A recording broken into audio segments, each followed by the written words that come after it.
Hello，大家好啊！咁我係 Miss Ruth 啦，今日咧都想繼續同大家咧去睇一睇咧小六上學期即係唔同嘅課題有邊啲題目咧係同學有唔同嘅錯誤嘅方式嘅。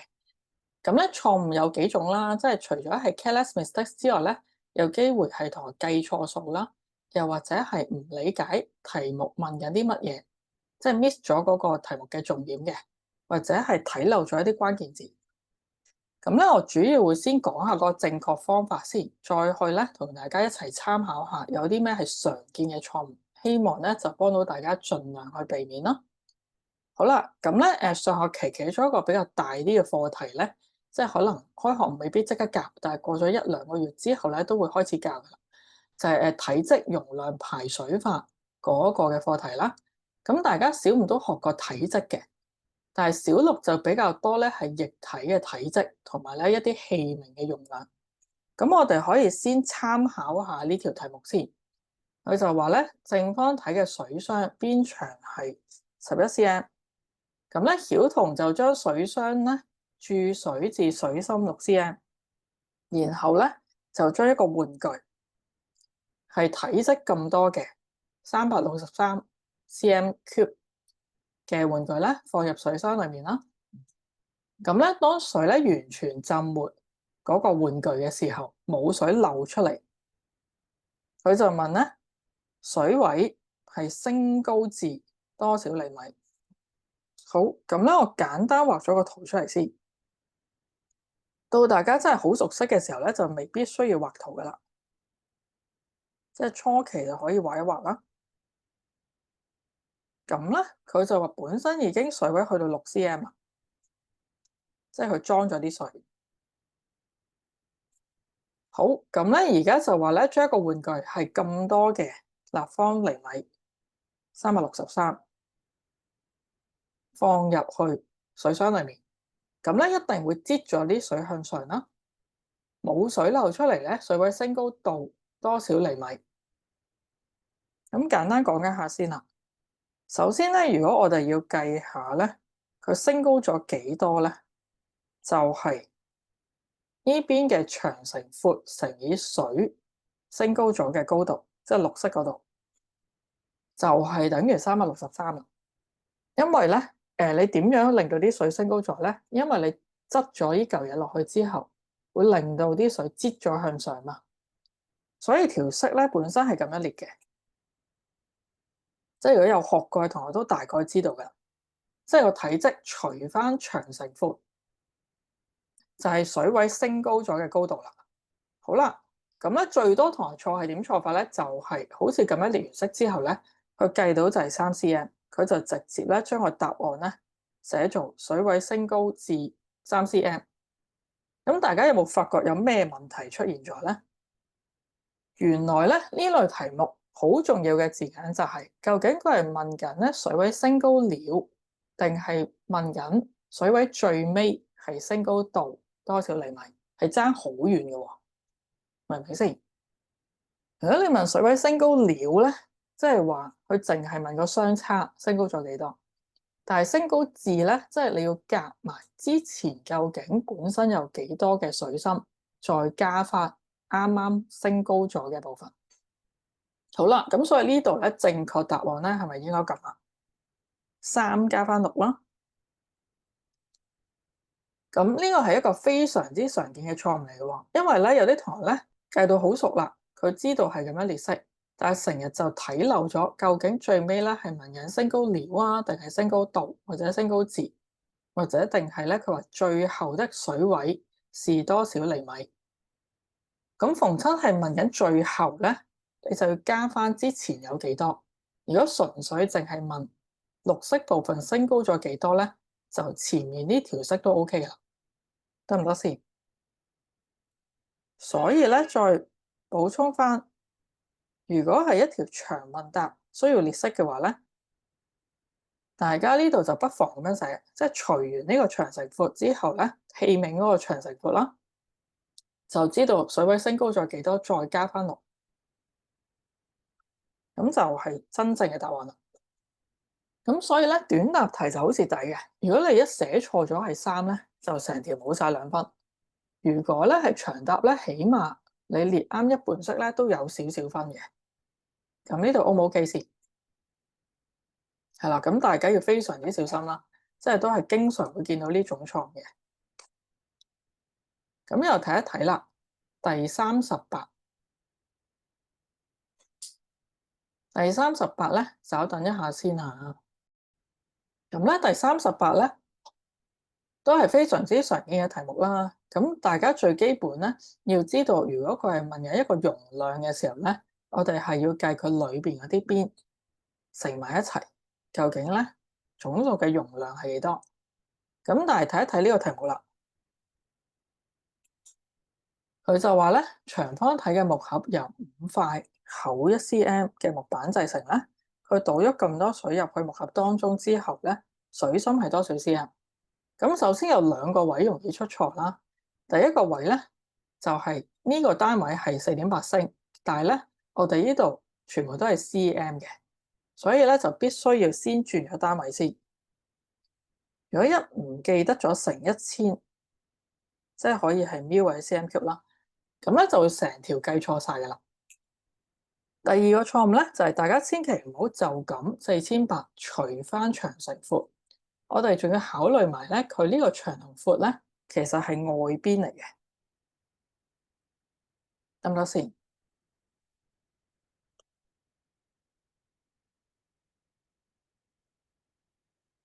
係啦，係外邊嚟嘅。咁如果都仲記得個公式嘅同學咧，就係如果佢嘅外邊係50，佢左右有1cm 嘅厚度咧，我哋就要減翻左右1cm，闊度都係22cm咧，就前後有塊木板，佢咧裏邊真實嗰條邊長咧就係20cm 嘅，得唔得先？咁所以成條式咧，如果完整咁列咧，應該就係咁樣寫。當然，如果短答題咧，可能就唔使列得咁仔細。寫翻先，即係呢個係正確嘅答案。因為咧，你4800，你想計個水深啊，咁水嘅體積就係長乘闊乘以水嘅深度或者高度啦。咁如果呢度已經俾咗個體積你，係咪你除翻咧呢一條裏邊嗰條長闊，即係呢條係長啦，呢條係闊啦，咁就係嗰個水深啦。所以咧，其實我哋就要有個意識，其實係4800除翻48乘20。咁如果你詳盡啲咁寫咧，就係50減去1乘2，再乘以咧22減去1乘2，咁咧夾夾埋埋就會計到啦，得唔得先？即係咁樣寫啦。咁咧可以大家試下用咁樣上下約減嘅方式咧，好快就會知道係唔知啊。咁即係我想講咧。有啲同學錯嘅方式咧，就係各式各樣都有噶啦。佢可能咧就唔知道咩叫水深即係點啊？係咪即係話計翻呢度長乘闊乘以呢個？咁有啲同學試過咧，佢就咁寫12減1cm 又有，就當咗係呢個嘅高度，因為塊木板係1cm 嗰個底啊嘛。咁有啲同學咧，佢唔係錯呢樣嘢，佢可能就唔記得咗轉單位。係由4.8升變做4800 μ 或者 cm³。咁有啲堂咧就錯咩咧？就係4800除50乘22，佢唔記得咗咧，裏面呢個長乘闊咧要計翻裏邊其實係48同埋20嘅。我冇記先。咁如果呢3樣嘢都啱晒咧，你就恭喜你啦！你最尾咧就會計到係5cm嘅，仲要係計得準啦。咁就係5cm啦。咁所以短答題咧，反而挑戰性仲大啲添，因為咧你冇機會列式俾老師睇，咁即係話咧你最尾呢個答案錯咗就係錯咗噶啦，即係呢個係正確啦。如果你咧計錯咗數，或者因為列錯式搞到個答案錯咗咧，咁就成條2分冇晒。記住係啦，即係長答就有4分，短答就2分。咁咧兼且我哋都要1-2分鐘之內做晒噶啦。好啦，咁呢一個咧就都講咗好多次咧，有一個特別嘅口訣嘅。但係都係有唔少同學都係經常性繼續錯，即係可能咧佢未記得好清晰嘅時候咧，唔係經常操練咧，佢就會忘記咗最初學過嘅嘢。我哋記住，如果咧佢問嘅題目係話咧，呢個長方體嘅盒子長闊高分別係咁多，最多可放多少塊呢啲嘅積木咧，又係非常之常見嘅題目啦。咁好興咧就係問你，一係就問你可以裝到幾多個盒，一係咧就問你可以裝到幾多積木。咁咧我哋有個口訣嘅，就係大邊除大邊乘以咧呢個中除中邊乘以咧小邊除小邊。咁比較常見嘅錯誤係點樣咧？就係同學冇理到呢個口訣，佢咧就直接呢度長闊高嘛，就除翻呢度嘅長闊高，咁就16除5、20除4、8除2，咁已經錯咗噶啦。因為咩叫大邊除大邊咧？你可以暫時唔好理佢嗰啲長闊高數，即係你將佢分晒做大中細先，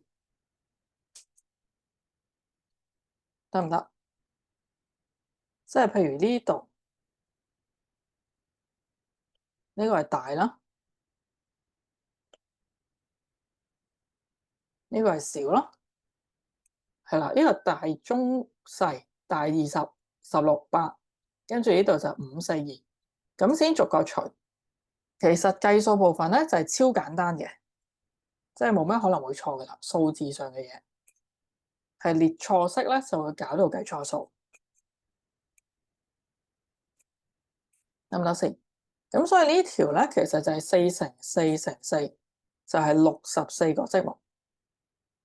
咁理論上咧，大家如果真係識咗個方法，又知道點樣避免常犯錯誤咧，就條條都應該計得啱噶啦。因為呢種題目相對簡單嘅，你只係整數除以整數，跟住再相乘啦。我冇記先。咁所以咧，第一個錯法就係佢照睇翻字面上面咁樣長闊高互相除就錯咗。我哋要分做大中細。咁第二個錯法係點咧？有啲同學咧就唔理3、7、21，佢就係大嗰嚿嘢全部乘埋一齊先，即係去當呢個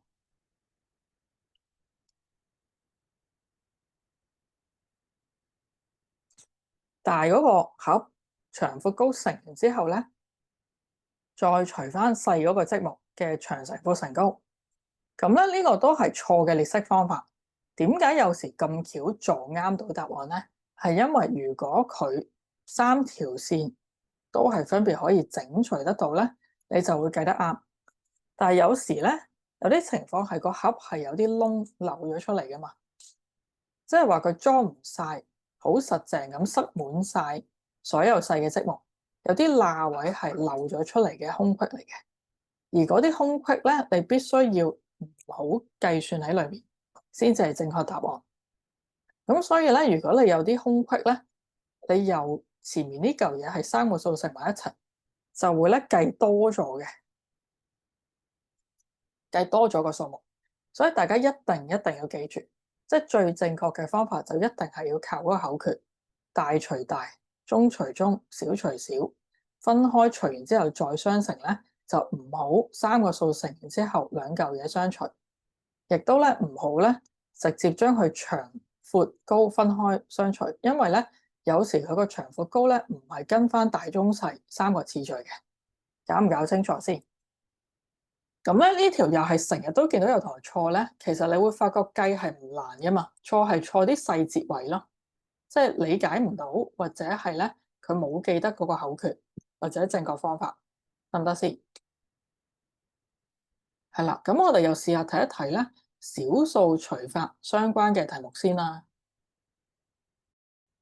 係啦，小數除法相關嘅題目，你會發覺咧小數除法咧就冇咩太難嘅部分嘅。咁但係通常同學錯啲咩咧？我就借個文字題去講解下，即係通常同學係理解唔到咧邊啲係答題嘅重點，咁就會容易出錯啦。或者點樣去將啲小數嘅答案咧去分類？譬如咁講啦，呢個咧原子筆每支5.5蚊，咁咧字徽有40蚊，佢最多可買，即係間低線最多可買原子筆多少支？咁咧，其實咧，你從佢呢一個嘅量詞已經知道啦，佢個答案冇可能唔係整數噶嘛，即係佢個答案冇可能係小數，得唔得先？咁要起碼有呢個意識先。咁唔係淨係筆嘅，好多嘢都係只可以係整數答案，例如人類啦、動物啦、文具啦，或者佢話一個個杯啦，譬如話幾多杯橙汁、幾多罐汽水，呢啲都一定係整數嚟嘅。又或者係幾多個蛋糕，咁咧，除非係話價錢嘅嘢，或者係時間啊，即係幾多分幾多秒嗰啲，都可以有小數位噶嘛。嗰啲就可以有小數嘅答案。咁所以大家要有個意識啦。雖然小數除法相對地簡單，但係咧佢出親文字題嘅時候咧，都係有好多花款嘅。大家就千祈唔好去嗰啲位失分。同埋餘數嘅處理都係。咁我簡單講下先啦。呢個咧，如果佢有40蚊咧，每支筆5.5蚊，咁好自然就係呢兩個相除啦。咁但係咧，呢個咧係除數部分，被除數。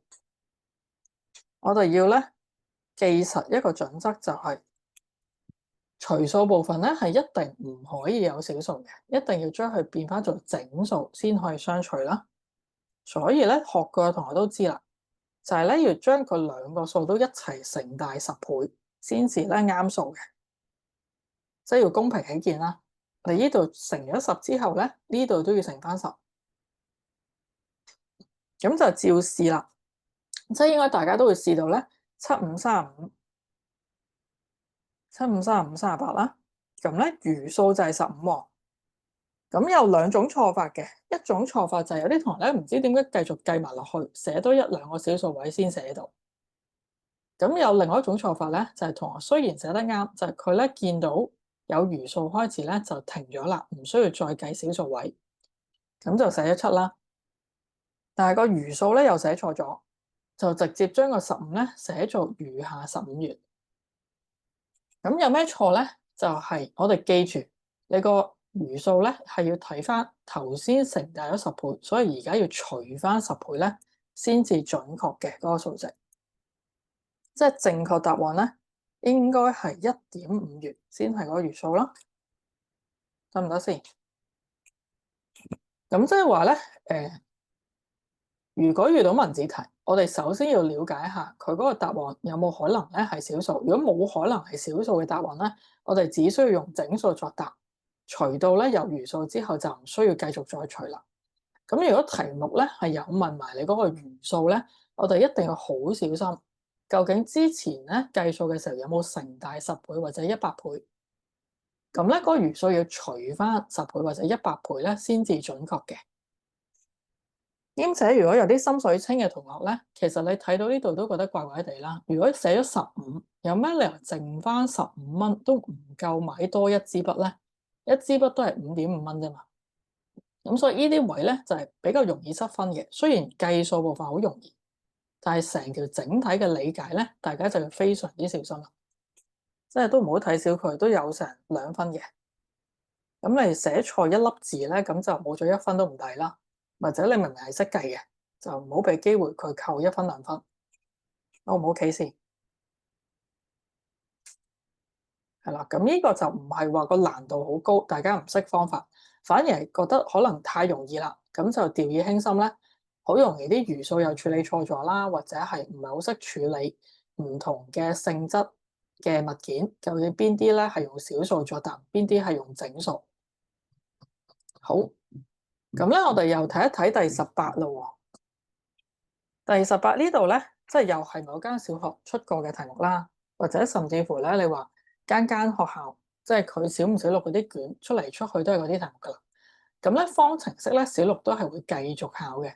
你見到咧小6嘅題目咧，有時係會開始複雜少少噶啦。如果有關方程嗰啲題目，咁呢款咧有啲同學如果叻嘅話咧，計得叻就可能小5學完之後咧一路都啱落去。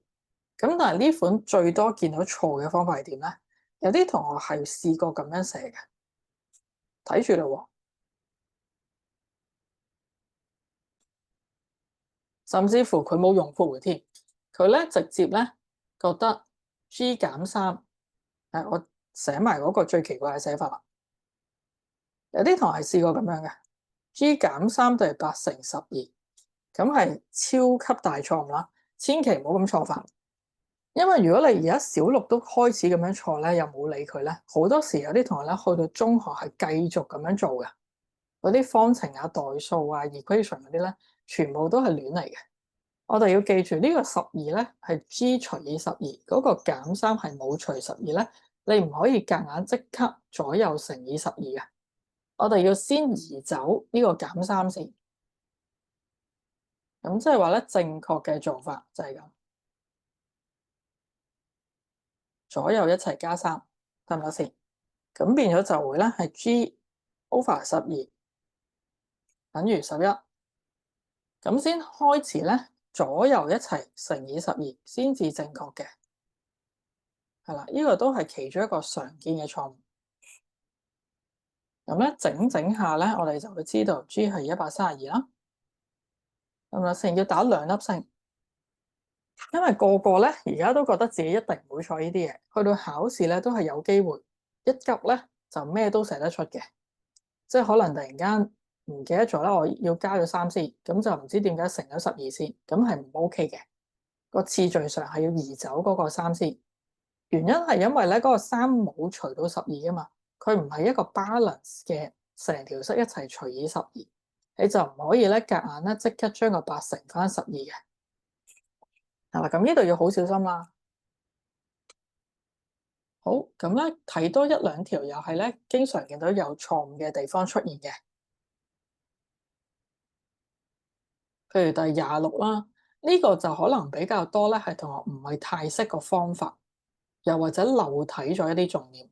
平均數咧計就唔難嘅，佢就話咧4個平均數，即係4個數的平均數係130，咁即係總數係唔係130乘4啊？如果再加多一個數，佢哋嘅平均數就係132。最常見嘅錯誤係咩咧？同學求其寫完呢個之後，直接等於132，即係我當呢個係問號啦。咁就忘記咗咧，呢度咧其實係講緊5個數的平均數，即係話咧呢度嘅總數要乘翻5先啱嘅。應該話132乘翻5咧，先係5個數嘅總數。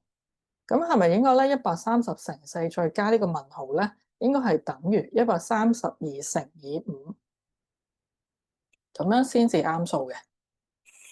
好，咁又計一計啦喎。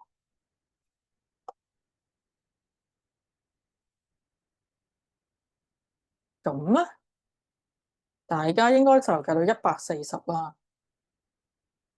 得唔得先？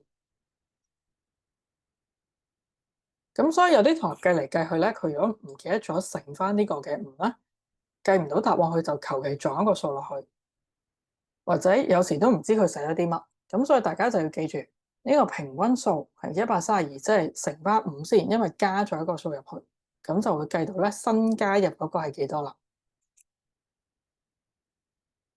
係啦，咁呢個計數部分就完全唔難啦。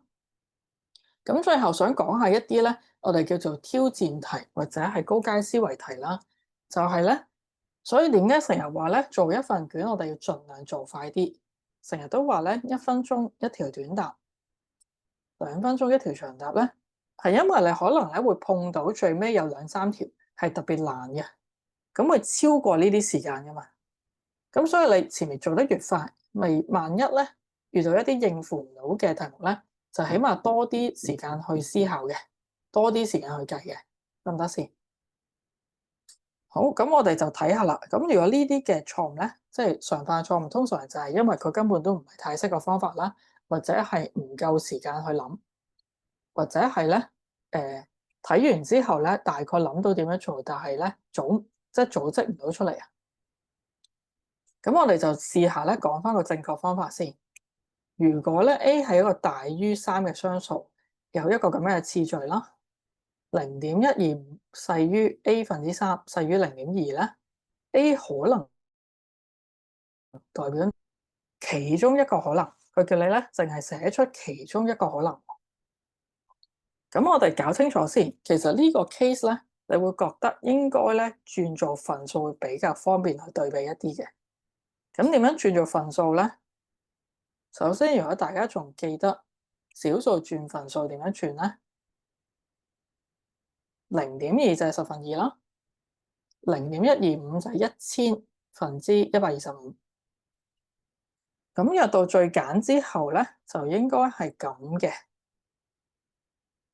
好啦，但係咧呢度咧佢係3喎，呢度係1喎，係咪好難比較嗰個 A 啊？咁又有個巧妙嘅，你可以咧擴分上下一齊乘以3，即係嗰個1/5同埋1/8。因為擴分咧，如果大家記得嘅話，係冇影響佢個數值噶嘛，得唔得先？咁所以咧就會係24/3細於 A/3細於咧15/3。好，咁咧搞得清清楚楚咧就易辦啦，即係大家都係一個一致嘅分子啦。咁係唔係咧？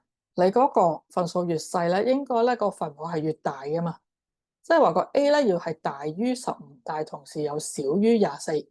咁咧有好多可能性啦，16、17、18、19、20去到23都仲得嘅，O 唔 OK 先？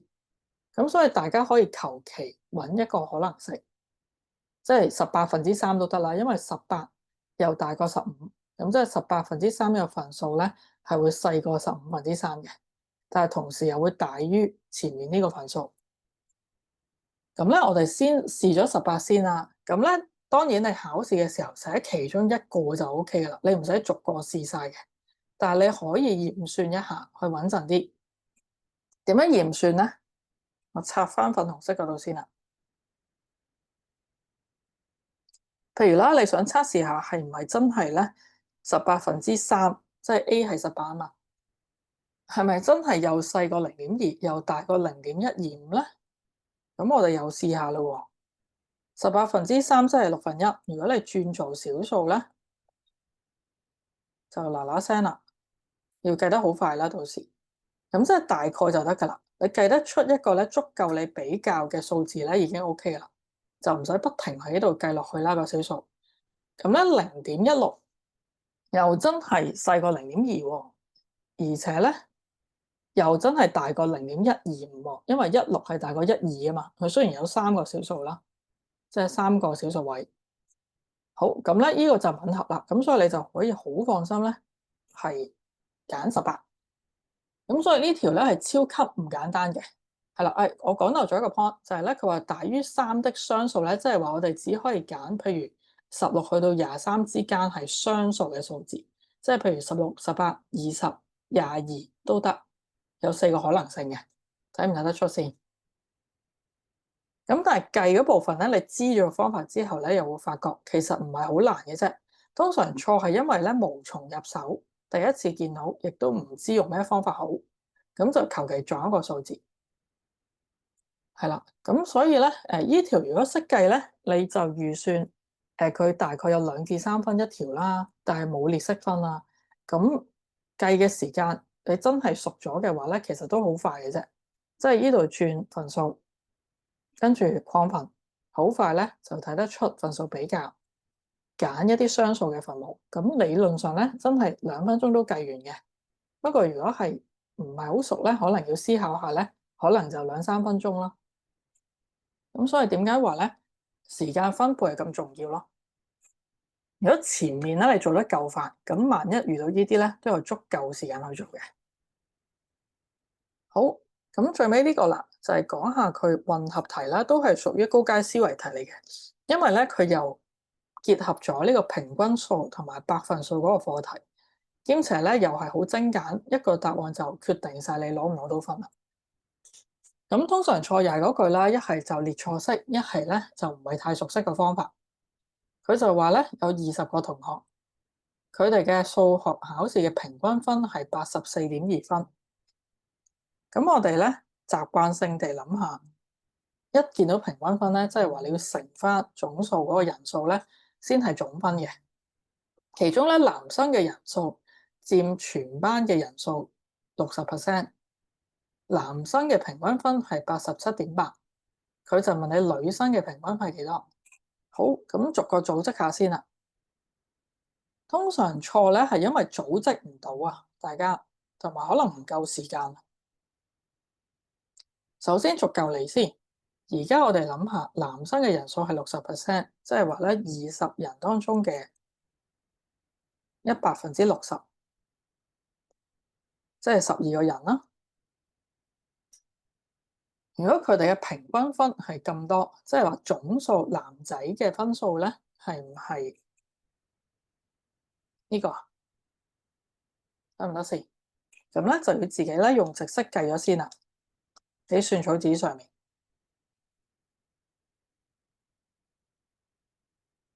好啦，而家咧剩翻嘅就係女生啦。咁如果你知道男生係12個人，女生當然咧就係8個人啦。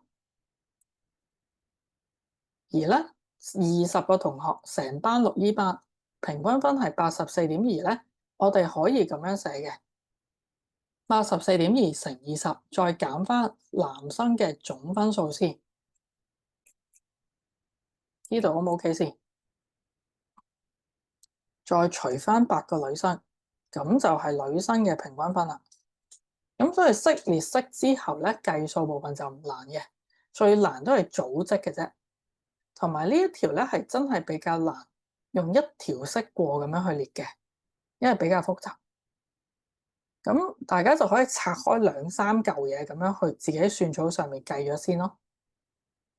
好，咁就計一計最尾答案啦，即係呢個咧減翻1053.6，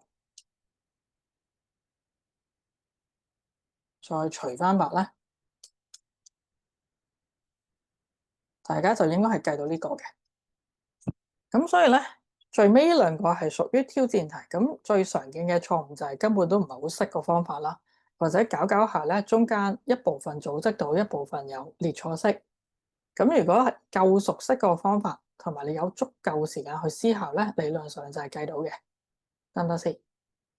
咁所以總結一下啦，我哋搞清楚小六嘅嘢又難度高咗好多啦。有啲咧就係個題目類型唔算難，不過咧唔難之餘咧，可能同學要識得點樣去處理一啲餘數，或者係唔係整數定係小數嘅答案啦。有啲就係咧，你記熟個口訣，唔好撈亂就 OK 噶啦。因為數字嘅運算係唔難嘅。咁咧，再有一啲咧，就係佢本身你要好理解嗰個題目嘅關鍵字，先知道咧正確嘅列式方法。咁所以各式各樣都有，同學都係靠熟能生巧嘅啫。咁我哋就會定期咧去更新一下。哦，譬如過咗一段時間啦，又發覺咧邊啲題目係比較多同學係錯過嘅喎，咁就會再攞出嚟咧去討論一下，就教下大家咧點樣去避免。哦，原來好多同學錯過呢方面，咁就希望大家考試咧就唔好錯同樣嘅嘢啦。係咯，咁今堂咧我哋就解釋到呢度先，即係今個嘅小總結或者係一個嘅討論啦，就解釋到呢度先。咁就之後上堂再見啦。